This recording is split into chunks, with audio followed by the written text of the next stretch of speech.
narito po ang mga tampok na balitang sports ngayong umaga. Sa chess, pasok na si top Pinoy Grandmaster Wesley So sa knockout stage ng 2013 World Chess Cup sa Norway. Ito'y matapos na patalsikin niya si fellow Grandmaster Alexander Ipatov ng Turkey sa score na 1.5 points to 0.5 points sa opening round. Unang tinalo ni So si Ipatov sa loob ng 45 moves ng Petrov defense sa first game noong isang araw bago na uwi sa draw ang kanilang ikalawang enkwentro sa loob ng 59 moves ng Gruenfeld defense kahapon. Ang makakabangga ni So sa knockout second round ay ang magwawagi sa salpukan ni Evgeny Tomashevsky ng Russia at Alejandro Ramirez ng Amerika. Ang kampanya ni So sa prestihiyosong World Cup ay suportado ng National Chess Federation of the Philippines o NCFP. Sa basketball, bagamat masaya siya sa napabalitang isa siya sa mga hinangaan ng mga international observers sa 2013 FIBA Asia Men's Championship, wala naman sa hinagat ni Gilas Pilipinas star guard Jason Castro ang makapaglaro sa National Basketball Association o NBA.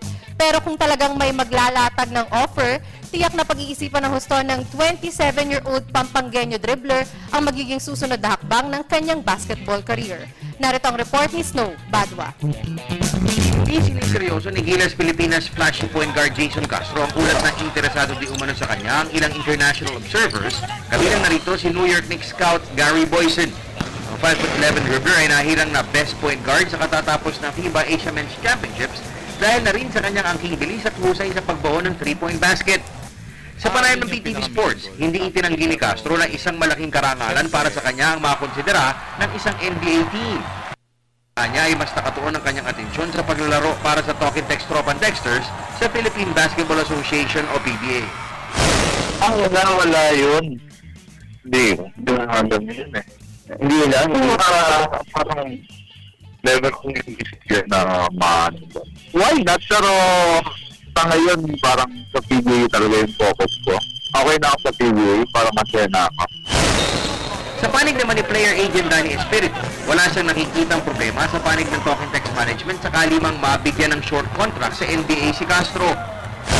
I'm sure papayag na lang ako, hindi yung kontrata. Basta may chance lang pumunta ka ron, tapos nabigyan ka ng 1 month, tapos magamit ka, pakita kung gamit.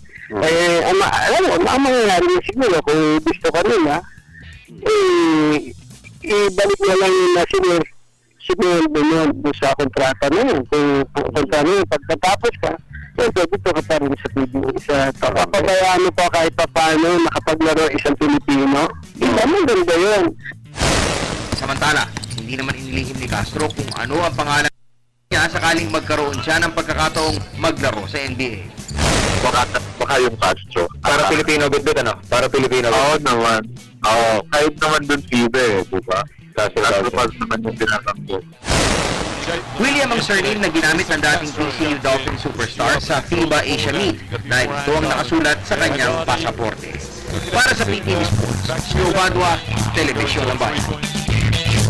Samantala, bagamat aminadong wala silang alam sa estilo ng mga makakalaban sa 2013 Asian Youth Games sa Nanjing, China, buo pa rin ang tiwala ng Philippine Junior Volcanoes na maganda ang ipapakita nila sa rugby competitions ng Bayenio Sports Fest. Ito'y dahil na rin sa kanilang dibdibang training at sa impresibong showing sa mga exhibition matches katapat ang mga mas veteranong karibal.